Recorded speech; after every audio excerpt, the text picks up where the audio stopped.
રામચરિત માનસમાં પણ તુલસીજીએ માનસ સરોવરની યાત્રાનું વર્ણન કરતા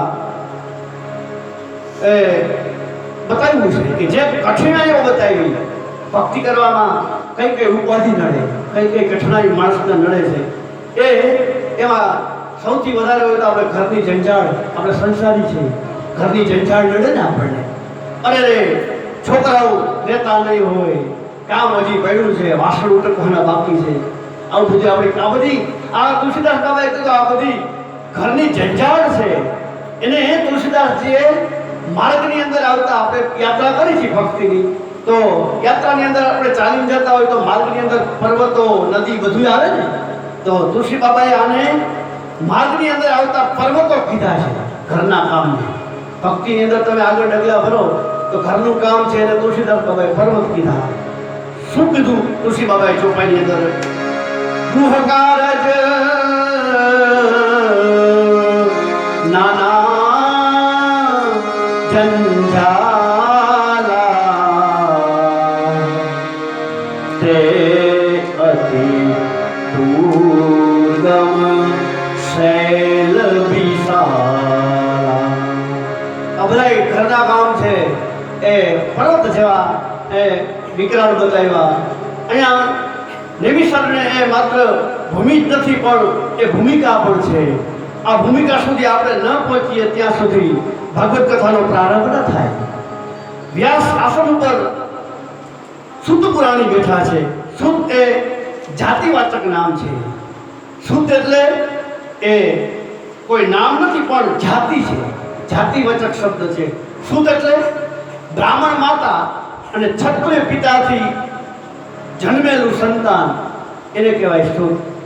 ક્ષત્રિયની દીકરી બ્રાહ્મણને વર્તી હતી. આગળ ક્ષત્રિયોની દીકરીઓ હોય એ બ્રાહ્મણ સાથે લગ્ન કરતી હતી, પણ એ શાસ્ત્ર માન્ય હતું. પણ બ્રાહ્મણની દીકરી ક્ષત્રિયની સાથે લગ્ન ન કરતી, આ શાસ્ત્રની વિરુદ્ધ હતું.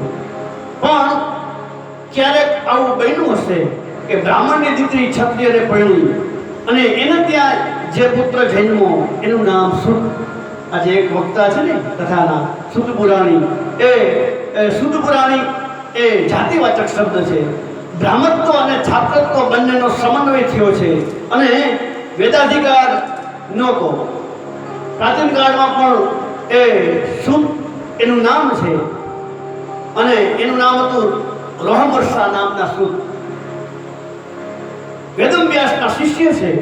વેદવ્યાસે ઇતિહાસ અને પુરાણ આ સુત રોમહર્ષાને ભણાવ્યા છે. પુરાણની કથા કહેવામાં પુસ્તક એનું નામ પુરાણી. તો સુત પુરાણી બેઠા છે વ્યાસ શાસન ઉપર. એમને બધાએ નમસ્કાર કર્યા. ઇતિહાસ કે 1000 ઋષિ મુનિઓની સભા મળી છે. મંડપ નહોતો, લાઉડસ્પીકરની વ્યવસ્થા ન હતી. એમ છતાં કોઈ એવી ફરિયાદ નથી કરી કે બાપજી જરાક જોશથી બોલો ને, અમને નથી સંભળાતું કે નથી સમજાતું.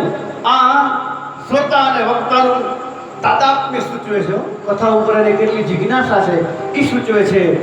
જો અત્યારે કથામાં ઘણા કથાકાર કે 2 વાર હશે, તાદાત્મ્ય ન હોય કથા એને, તો એમાં આપણે લીન ન થયા હોય, કથાની અંદર આપણે ન હોય, તો ઘણી વાર કથાની અંદર ઘણા 2 વાર હશે. એક બધાએ દાંત કાઢે ને એટલે દાંત કાઢે પોતે, અને એને એમ કે કાંઈક હસવા જેવું આવ્યું હશે તો જ બધાએ દાંત કાઢતા હોય. એટલે એક બધાએ દાંત કાઢે એટલે દાંત કાઢે. અને બીજું બાજુવાળાને એનો ગોઠણ દાબી અને પૂછે. એનું મન તો કથામાં હોય નહીં, તો એ બાજુવાળાનો ગોઠણ દાબી બધી પૂછે કે બાપજીએ શું કીધું? ત્યારે અવલોકિત બાપજીએ આ દ્રષ્ટાંત દીધું. એટલે બીજી વાર પછી સમજી લે ને, એટલે આવું દ્રષ્ટાંત દીધું એટલે બીજી વાર દાંત કાઢે. એક વાર મગર સમજો દાંત કાઢે, બધા દાંત કાઢે એટલે દાંત કાઢવા જેવું હોય છે. અને બીજી વાર એ સાંભળી શું કીધું એ બાજુવાળા પાસેથી અને સમજીને પછી દાંત કાઢે. એક મગર સમજ્યા અને બીજા સમજીને પછી દાંત કાઢે. ઘણા આવી રીતે 2 વાર દાંત કાઢે. ઋષિઓએ નમસ્કાર કરી અને સુતજીને પ્રશ્ન કર્યો છે. નેમિષે મહામતિમ આશિરમ સુતમ અભિવાક્ય તથા પ્રસાસ્વાદ કુશલ સોનગહવિદમ અબ્રવીત. વક્તા કેવા છે તો કીધું કે સુત પુરાણી બોલે મહામતીમ છે. સુત પુરાણી છે વક્તા એ મહામતીમ છે. જો મતી બધાય પાસે હોય, મતી બધાય પાસે હોય, બુદ્ધિ મતી બધા પાસે હોય, તો એક સુમતી અને બીજી કુમતી, બે પ્રકારની મતી હોય. પણ સંતો ઋષિમુનિઓ એ ત્રીજી મતીમાં આવ્યો.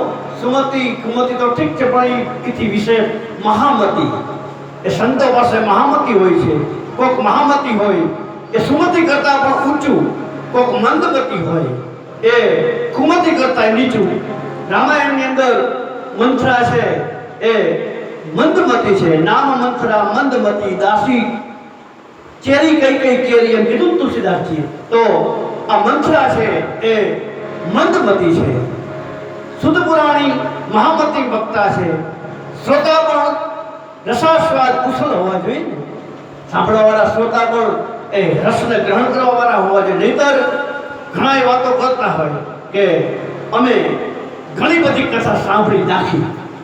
ઘણી વાતો કરતા હોય ને, ઘણી બધી કથા અમે સાંભળી નાખી. આમ તો એ બરાબર કહેતા હોય કે અમે સાંભળી અને નાખી દીધી, અમારામાં રાખી નહીં. ઘણા એમ કે અમે કથા સાંભળી અને નાખી દીધી. તો બધી પાસે એમ કે અમે ફલાણા મહારાજની હમણાં સાંભળી, અહીંયા બેઠી હતી. મોરારી બાપુની આફ્રિકામાં બેઠી હતી. રમેશ રવાઈની લંડનમાં બેઠી હતી. પણ શું બેઠી હતી કે કથાકાર કે કથા તો દશા સરખી રીતે સાંભળી તો કથા, નહીતર દશા બેઠી. સરખી રીતે સાંભળી તો કથા બેઠી હતી એમ કહેવાય, અને સરખી રીતે ન સાંભળી તો દશા બેઠી એમ કહેવાય. બીજું શું? એક સરસ મજાનું કાવ્ય કોઈ કવિએ લખ્યું છે ને, ઘણા આવી રીતે કથા સાંભળવા જતા હોય, કથાનું આયોજન કરે. કેવી રીતે? અમે કથા સાંભળવા જઈએ, મળે જ્ઞાન પણ કાંઈ ન લઈએ. અમે કથા સાંભળવા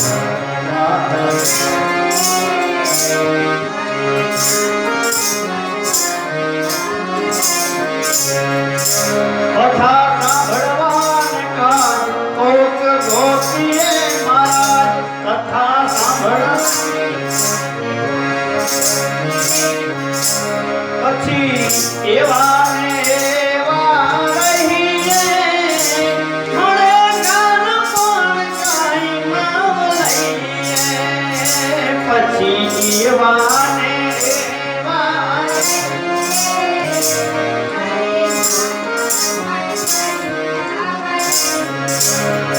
એ અમે કથા સાંભળવા જઈએ, મળે જ્ઞાન પણ કાંઈ ન લઈએ. અમે કથા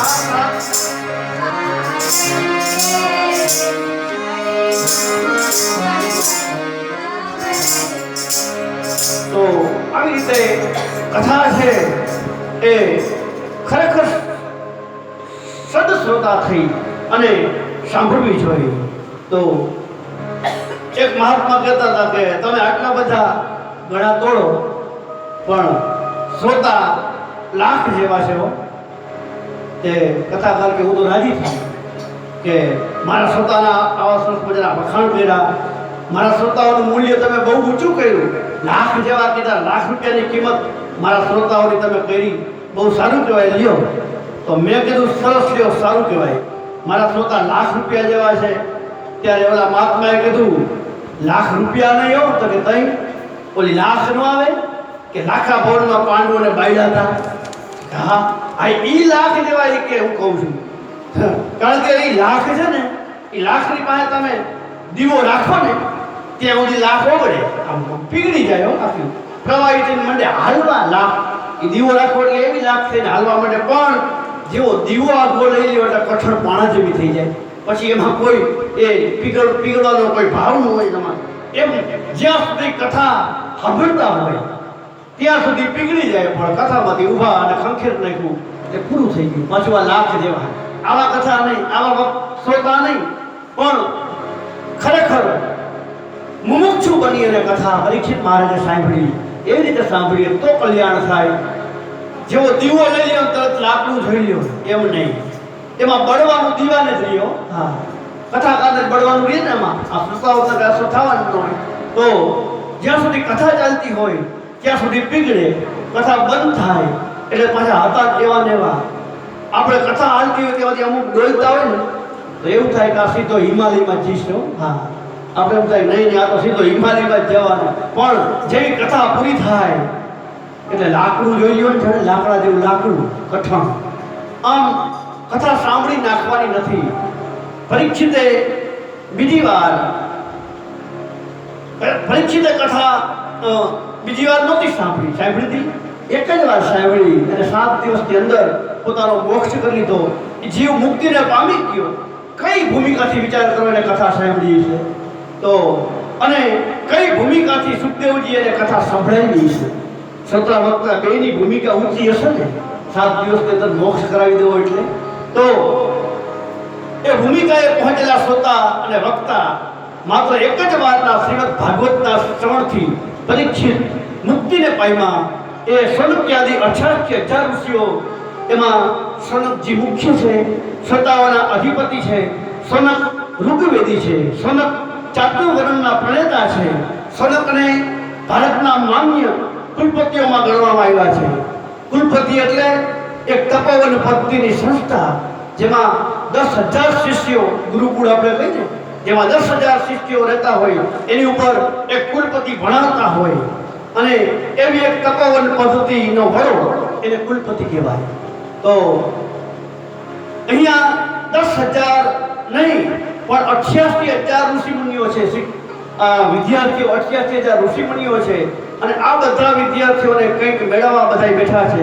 તો શુદ્ધ પુરાણી ને પ્રશ્ન કર્યો બધાએ કે શુદ્ધ અજ્ઞાન છંદમ વિધ્વંસમોર્તિ સૂર્ય સમપ્રભા, અજ્ઞાન રૂપી અંધકારનો નાશ કરવા માટે આપ કરોડો સૂર્ય સમાન છો.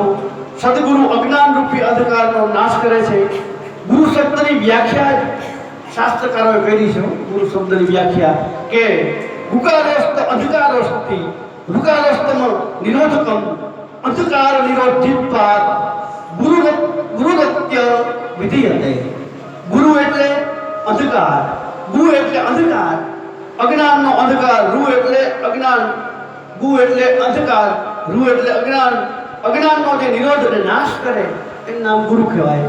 શ્રી રામચરિત માનસ અને ભાગવત એ બંને ભક્તિ પ્રધાન ગ્રંથ છે અને એને સાંભળવા માટે વિદ્વતાની કે હોશિયારીની જરૂર નથી. આને સાંભળવા માટે તમે ભણેલા ગણેલા હોય, વિદ્વાન હો, હોશિયાર હોય એવી કોઈ શરત નથી આને સાંભળવા માટે. એના માટે એક જ શરત છે કે વક્તા સંત હોય અને શ્રોતા એને સમર્પિત હોય સાંભળવામાં. સુખદેવજી સંત છે, પરીક્ષિત સમર્પિત છે, યાજ્ઞવલ્ક સંત છે રામાયણની અંદર અને ભરદ્વાજ સમર્પિત છે, ભૂષુંડી સંત છે, ખગવતી ગરુડ એ સમર્પિત છે. માટે હે સતુજી, તમે અજ્ઞાન રૂપી અંધકારનો નાશ કરવા માટે સૂર્ય સમાન છો. અમોને કથા સંભળાવો. પણ નહીં, કથા તો બધા ઋષિ મુનિઓ કે અમે ખૂબ સાંભળી, અમારે કથા નથી સાંભળી, પણ તમે અમને કથા તો ઘણી બધી અમે સાંભળી નાખી. આપણે કીધું ને સાંભળી નાખી, તો કથાઓ તો ઘણી બધી સાંભળી નાખી. અખાએ કીધું ને કે અખાએ કીધું કે કથા સુણી ફૂટા કાન તોય ના આવ્યું બ્રહ્મ જ્ઞાન. હવે અમને કથા નહીં પણ કથાનો સાર તમે સંભળાવો. કથાનો જે સાર હોય એ તમે સંભળાવો. શુદ્ધ આખ્યાહી કથા સારમ વેદોપનિષદમ સારાત જાતા ભાગવત કથા. વેદ ઉપનિષદના સારરૂપ ભાગવત કથા છે. વેદોપનિષદમ બ્રહ્મસૂત્ર ગીતા ભાષ્યમ ભાગવત શાસ્ત્રમ. ઉપનિષદ ગીતા બધા ઉપરનું જો સારામાં સારું ભાષ્ય હોય તો એ શ્રીમદ ભાગવત છે. અમને કથા સાર સંભળાવો. જીવો બધા આસુરી થયા છે. આસુરી એટલે અસુર, અસુર એટલે રાક્ષસ. આપણે રાક્ષસ શબ્દ આવે એટલે કે સિંગડા હશે, પૂંછડા હશે, મોટા મોટા દાંત હશે, આમ નહીં. પણ અસુરસુ રમંતા ઇતિ અસુરા, જેના પ્રાણ અસુ કહેતા પોતે સ્વાર્થી લો, પોતાની અંદર જ જેના પ્રાણ રમતા હોય, પરોપકારની ભાવના ન હોય, પોતાના માટે થઈ એ જીવતો હોય એને અસુર કહેવાય. અસુર કાંઈ શીંગડા પીવડાવે એમ ન કહેવાય. તો પોતાના પ્રાણને પોષવા માટે, ખાવા પીવાની મજા કરવા માટે જે જીવતો હોય એવી ભોગવાદી જે વિચારધારા છે એને અસુર કહેવાય. ત્યાં તેને સમર્પણ નથી. અસુર એટલે પ્રાણ, પોતાના પ્રાણ માટે જ બધું કરનાર. મહારાજ ઋષિમુનિઓએ કીધું કે કળયુગમાં બધા જીવ આળસુ છે.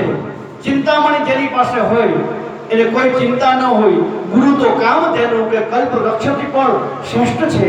કારણ કે કામધેનુ અને કલ્પવૃક્ષ તમે જ્યારે માગો ને ત્યારે એ આપે છે, અને જે જોઈએ એ આપે. પણ કામધેનુ કે કલ્પતરુ એ મુક્તિ ના આપી શકે, ભોગ આપી શકે, પણ મુક્તિ એ આપી ન શકે. જ્યારે યોગીઓને પણ દુર્લભ એવા વૈકુંઠ ધામના દર્શન એ તો સદગુરુ જ કરાવે છે. માટે આપ સદગુરુ રૂપ અમને પ્રાપ્ત થયા છો, તો જ્ઞાનરૂપી પ્રકાશ કરો. અમે તમારા શરણે છીએ. સ્વર્ણકાદી ઋષિમુનિઓએ આવો પ્રશ્ન કર્યો. સુતજીએ નૈમિષારણ્યમાં ભગવત કથાનો પ્રારંભ કરતા હે સોનક કીધું કે હે સોનક, તમારા હૃદયમાં પરમાત્માની કથા માટે પ્રેમ છે, એટલા માટે હું પ્રેમથી સંભળાવું છું. વક્તાઓની કથા કેવી? વક્તાઓની કથા કેવી? તો કે શ્રોતાઓનો જેવો ભાવ, શ્રોતાઓના ભાવ જેવી વક્તાઓની કથા છે. હે સોનક, કાળ કોનો કોળિયો નથી કરતો, નામ તેનો નાશ નક્કી છે. શંકરાચાર્ય મહારાજે કીધું ને કે કાળ જગત ભક્ષત હોય. કાળ આખા જગતનો કોળિયો કરી જાય ને. કાળ પાસે બધું નકામ. તે કાળથી બચવા શ્રીમદ ભાગવત શ્રેષ્ઠ ઉપાય છે.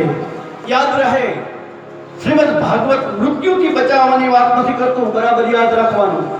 મૃત્યુથી બચાવવાની વાત ભાગવતે કરી જ નથી, પણ કાળનો જે ત્રાસ છે, મૃત્યુનો ત્રાસ છે, કેવો ત્રાસ હોય એનાથી બચવાની વાત ભાગવતજીએ કરી છે. આ ટ્યુશન છે કે મૃત્યુના ત્રાસથી કેમ બચી શકાય એનું આ ભાગવતજી છે, એ ટ્યુશન છે. મૃત્યુ માણસને ઉત્સવ જેવું લાગવું જોઈએ. માણસ ડરવો ન જોઈએ મૃત્યુથી. મૃત્યુ એ તો નવા જીવનનું ઉદ્ઘાટન છે. આમાં મૃત્યુ માનો, આમ તો નવા જીવનનું ઉદ્ઘાટન છે ને. અહીંયાથી મર્યા ને બીજી જગ્યાએ આપણો જન્મ થવાનો જ તે ગમે યોનીમાં, તો કર્મોસાદ. એટલે મૃત્યુ છે એ કથાકારે કીધું કે નવા જીવનનું ઉદ્ઘાટન છે. અહીંયા મર્યા, બીજી જગ્યાએ જન્મવાનું એનું ઉદ્ઘાટન છે. મૃત્યુથી બીવાનું નહીં. કબીર સાહેબે કીધું ને, મરને સે સબ ઝગડરા મેરે મન આનંદ, કબ મરી હહુ કબ ભેટી હહુ પૂરન પરમાનંદ. કબીર સાહેબે કીધું કે મરવાથી આખું જગત બીએ છે, પણ મારા મન તો આનંદ છે મૃત્યુની વાત સાંભળે. કારણ કે હું ક્યારે મરું અને પૂર્ણ પરમાનંદ ભગવાનને હું ક્યારે ભેટું. મરણ પછી ભગવાનને ભેટવાનું હોય તો મને તો આનંદ છે કે હું મરીશ ત્યારે મારા ભગવાનને હું ભેટીશ. તો કબીરના મન મૃત્યુ છે, ઉત્સવ છે. સુખદેવજીએ બહુ સ્પષ્ટ કહ્યું પરીક્ષિતને કે રાજન, આજથી 7મા દિવસે બને તક્ષક નાગના દંશથી મૃત્યુનો તને શ્રાપ છે. પણ રાજન, તું એમ માનતો હોય કે હું તને મરણથી બચાવીશ તો એ તારી ગલત માન્યતા છે. સુખદેવજી કહે, હું અહીંયા આવ્યો છું તારા પ્રેમને કારણે, આસન ઉપર બેઠો પણ છું, તોય હું તને મૃત્યુથી નહીં બચાવું રાજા. સુખદેવજી કહે, હું તને મૃત્યુના ત્રાસથી બચાવીશ, મૃત્યુથી નહીં, પણ મૃત્યુનો જે ત્રાસ છે એનાથી હું તને બચાવીશ. કારણ કે મૃત્યુનો ત્રાસ જ બહુ ભયંકર છે ને.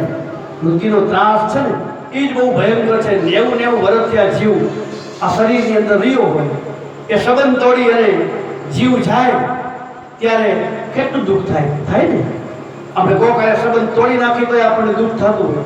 તો 90 વર્ષ કે 80 વર્ષ આ શરીર સંબંધો એ તોડીને જવું કોને ગમે? કોઈને ન ગમે. કારણ કે આ 90 વર્ષ સુધી આ જીવ શરીરની અંદર રહ્યો હોય, એ સંબંધ તોડીને પછી જીવ જાય ત્યારે કેટલું દુઃખ થાય. બહુ ભયંકર ત્રાસ હોય છે. જન્મનું અને મૃત્યુનો આ બે દુઃખ છે ને એ મોટા દુઃખ છે. શાસ્ત્રકારે કીધું જન્મનું દુઃખ આપણે ભૂલી ગયા છીએ, અને મરણનું દુઃખ કેવું હોય એની આપણને ખબર નથી. કેમ કે આપણે હજી મહિલા નથી, ગુજરી નથી ત્યાં, એટલે ખબર ન હોય ને. તો એ અનુભવ હજુ બાકી છે, અને જેને અનુભવ થાય એ પાછો કહેવા માટે અહીંયા આવતોય નથી. આવી હવે કે મૃત્યુનો ત્રાસ આવો છે ભાઈ, જારો જો, હા તથા સાંભળી લેજો, માળાનું ફેરવી લેજો, કંઈક સત્કર્મ કરી લેજો, એવું કહેવા આવે કોઈ? કારણ કે એ કંઈ કહેવા આવી શકતો નથી. બાકી ત્રાસ ભયંકર હોય છે મૃત્યુનો, અને જન્મ સમયનો ત્રાસ પણ બહુ ભયંકર હોય, પણ એ આપણે ભૂલી જાય છે માયામાં પડ્યા પછી. તો આ બે ત્રાસ બહુ ભયંકર હોય છે, અને ગુજરી આપણે જઈશું ને ત્યારે ખબર પડશે ગુજરી જવાનો અનુભવ કર્યો તો કેવા આપણે આવવાના નથી. શંકરાચાર્ય મહારાજે પણ કીધું છે કે જીવ વારે વારે જન્મ લઈ લઈ અને માના ગર્ભની અંદરથી પાછો આ સંસારમાં આવે, વળી પાછો મરે, પાછો વળી જન્મ લે, વળી મરે, તો પુનરપી જન્મ પુનરપી ચરપટ પંજરી. શંકરાચાર્ય મહારાજે બહુ સરસ ઘણા બધા સ્તોત્રો લખ્યા. તો એની અંદર એક ચરપટ પંજરી નામનું સ્તોત્ર, બહુ સુંદર સ્તોત્ર છે, આ ગાવા જેવું. શંકરાચાર્ય મહારાજે પણ કીધું જીવને કે તું ઘડીએ ઘડીએ જન્મસ ને ઘડીએ ઘડીએ મરસ, કંઈક આત્માનું કલ્યાણ કરસ કે નહીં? આમ કીધું. શું કીધું શંકરાચાર્ય મહારાજે? પુનરપી જન્મમ પુનરપી મરણમ પુનરપી જનની જઠરે શયનમ યહ સંસારે ખલો દુસ્તારે તુપિયા પારે પાહી મરારે ભજ ગોવિંદમ ભજ ગોવિંદમ ભજ ગોવિંદમ મૂઢમતે નહીં નહીં પ્રાપ્તિ તન્ને તે મરણે નહીં નહીં રક્ષતી દુઃખોઈ કરણે.